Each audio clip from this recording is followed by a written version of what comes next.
Santri Kalong TV, media dakwah Ahlu Sunnah wal Jamaah. Saya Joko dari Ngawi, Pak. Nama saya Joko dari Ngawi. Begini Habib, bagaimana cara mendapatkan ridho Allah sedangkan saya itu tidak tahu ilmu agama? Dan ridho Allah itu ridho yang seperti apa? Sudah itu.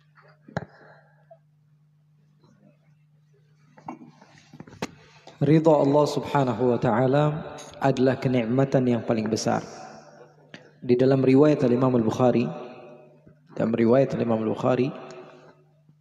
riwayat yang sahih, Nabi Muhammad SAW bercerita bahwa ketika ahli syurga memasuki syurga, ahli neraka memasuki neraka, dikatakan kepada mereka bahwa sesungguhnya tidak ada lagi kematian, bahkan kematian telah dimatikan. Ahli syurga mendapatkan syurganya, ahli neraka mendapatkan nerakanya. Ketika kita sudah mendapatkan kabar pasti bahwa kita akan hidup dalam keadaan senang selama-lamanya, maka itu adalah kesenangan di atas kesenangan. Betul nggak? Kalau kita mendapatkan kesenangan yang sesaat dan kita tidak tahu kapan kesenangan kita ini selesai, kita belum tentu senangnya itu maksimal. Misalnya kita hidup di dunia, kita mendapatkan kenikmatan, tapi nggak maksimal senang. Kenapa? Karena ada satu saat mungkin kita bakal mendapatkan kesulitan. Namanya manusia. Kamu berfoya-foya, kamu habiskan uang kamu, harta kamu yang sudah kamu kumpulkan untuk senang-senang. Pagi hari masih senang, sore udah sumpek. Itu manusia begitu. Manusia ini tempatnya sumpek, tempatnya boring, tempatnya apa? Bete kalau bahasa kita dulu ya. Tempatnya kita ya, sumpek. Di sini orang Sunda. Sunda apa Jawa? Jawa Sunda, oke. Tempatnya, dunia ini tempatnya sakit, nggak ada yang benar. Maka ketika kita mendapatkan kabar bahwa kita ini di surga selama-lamanya, maka itu kenikmatan di atas kenikmatan. Dikabarkan kepada Allah, sekarang sudah tidak ada lagi keluar dari surga. Yang menempati neraka, tempat di neraka, tempat surga, maka kenikmatan tersebut sudah menjadi sesuatu yang paling agung yang didapatkan dari Allah. Maka Allah Subhanahu wa ta'ala mengatakan kepada ahli surga, hal azidukum, mau enggak saya tambah? Ini riwayat Imam Al-Bukhari. Allah bertanya kepada Nabi Muhammad, kepada ahli syurga, mau enggak saya tambah? Kata ahli syurga, apa lagi yang ditambah ya Allah? Ini kenikmatan di atas kenikmatan, sudah enggak ada lagi. Ini kata, akhirnya Allah Subhanahu wa ta'ala tunjukkan zat Allah Subhanahu wa ta'ala, kemudian Allah berikan ridha. Maka dikatakan bahwa sungguhnya tidak ada kenikmatan yang lebih hebat daripada ridhanya Allah. Maka sekarang yang kita cari adalah ridhanya Allah. Di dalam Al-Quran, di dalam hadis-hadis Rasulullah SAW, dalam hadis yang sahih, Nabi Muhammad SAW di antaranya hadis Qudsi yang diriwayatkan dengan derajat sahih. Kata Allah Subhanahu Wa Taala, "Wala yazalu 'abdi yataqarrabu ilayya bin nawafil hatta uhibbah." Pengen tahu caranya supaya aku ridha kepada seorang hamba, aku sayang kepada seorang hamba, ikuti terus jalannya Nabi Muhammad. Saya pengen ngikutin jalan Nabi Muhammad, gimana Bib? Orang saya hidup di zaman sekarang, ikuti orang yang mengikuti Nabi Muhammad. Orang yang mengikuti Nabi Muhammad gak ada. Oh, ikuti orang yang mengikuti Nabi Muhammad, dan seterusnya. Makanya hebatnya orang yang memiliki sanad di dalam keilmuan, mereka mengambil langsung kepada seorang yang mengambil kepada Rasul. Karena kalau misalnya membanggakan kitab yang kita baca, kitab itu benda mati, kita berakal, norak banget kalau kita berbangga dengan benda mati. Kitab itu kalau salah dia nggak bisa benerin diri sendiri. Salah cetak misalnya, dia nggak bisa benerin diri sendiri. Oh bangga, saya sudah khatam Alfiyah, saya sudah khatam ini. Apa? Kamu belajar dari benda mati, kamu bangga. Belajar itu dari guru.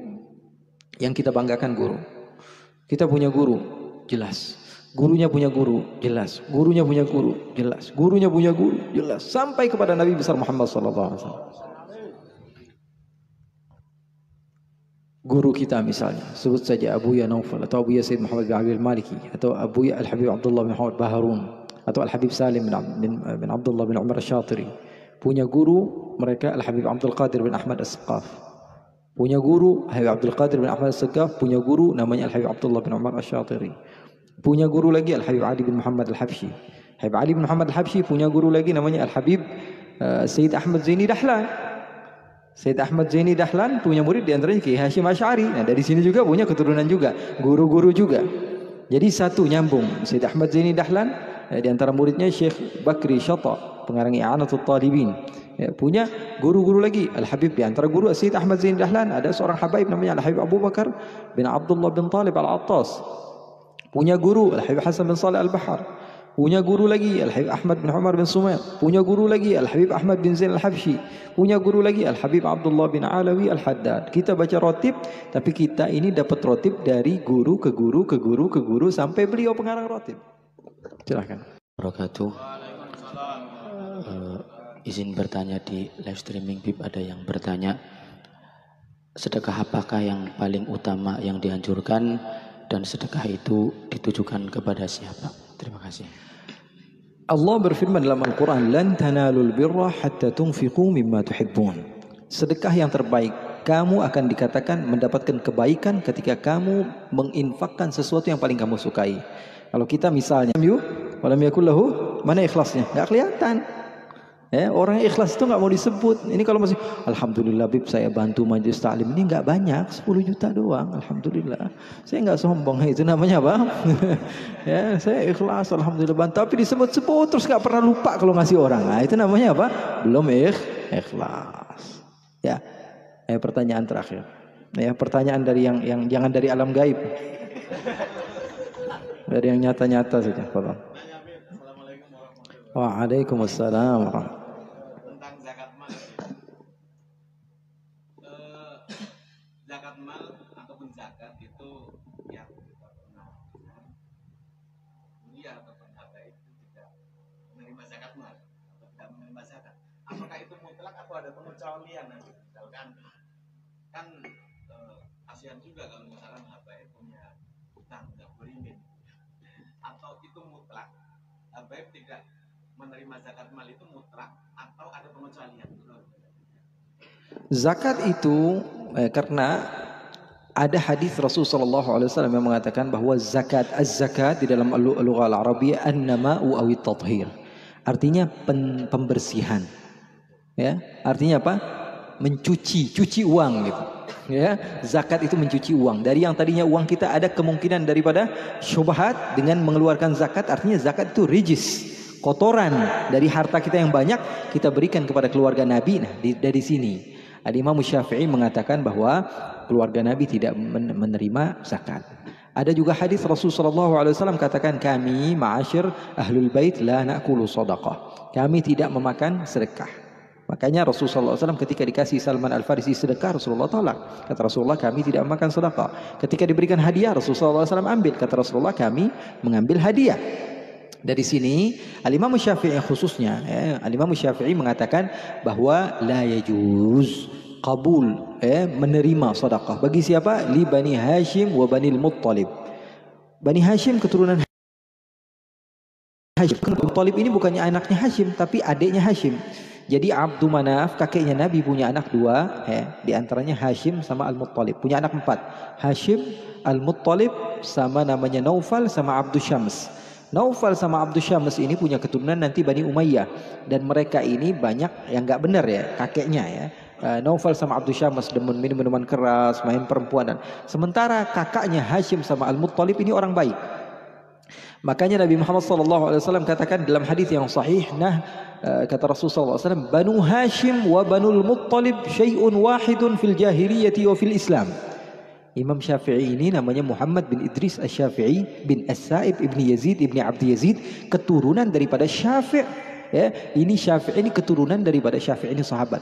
Ya, keturunan dari Al-Muttalib. Jadi kata orang, wah Syafi'i bilang nggak boleh nerima zakat kepada Banul Muttalib juga. Kenapa? Karena dia keturunan Muttalib. Jadi keluarga dikategorikan keluarga Nabi juga karena dia keturunan Al-Muttalib. Padahal nggak begitu. Memang ada hadis yang derajatnya kuat, hadis yang sahih.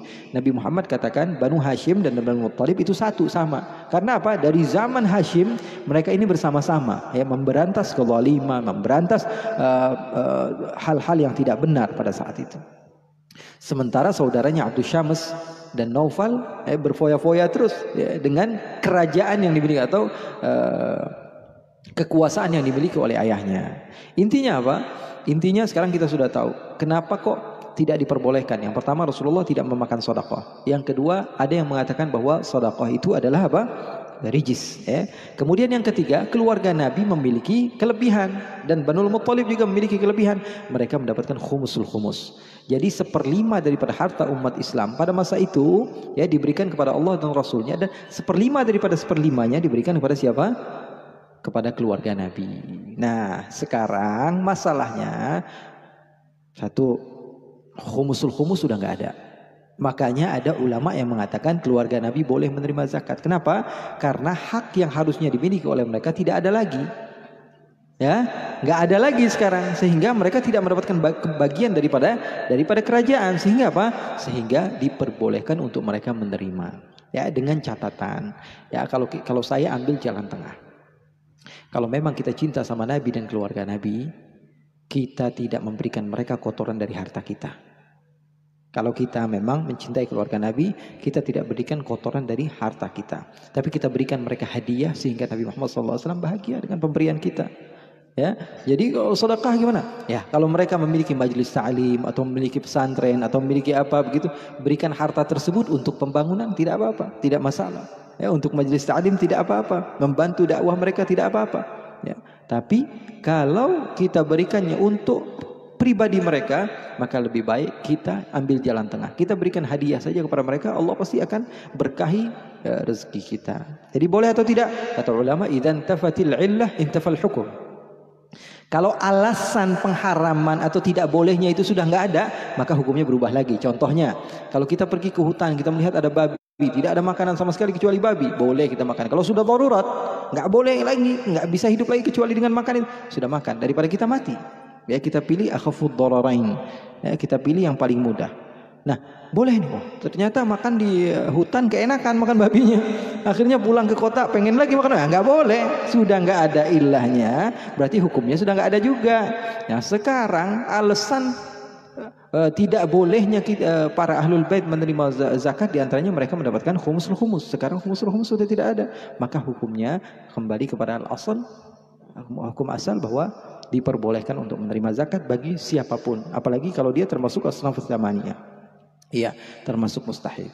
Tapi jalan keluarnya kalau saya kasih tadi, ya kita tetap ambil ihtiyat, kita ambil jalan hati-hati. Kita nggak berikan kepada mereka sedekah, tapi kita berikan kepada mereka hadiah. Itu lebih aman dan lebih menyenangkan.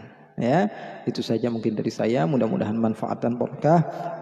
Dan kepada Allah saya meminta ampun, dan saya berharap kepada Allah nama Al-Ittihad betul-betul membawa kepada persatuan kita, dan insyaallah walaupun dengan cara yang berbeda-beda, insyaallah kita senantiasa bisa bersatu bersama-sama. Amin ya rabbal alamin. Wa sallallahu bijamalika wa jalalika ala sayyidina Muhammadin warzuqna kamalal mutaba'ati lahu zahiran wa batinan fi 'afiyati wa salam. Walhamdulillahi rabbil alamin.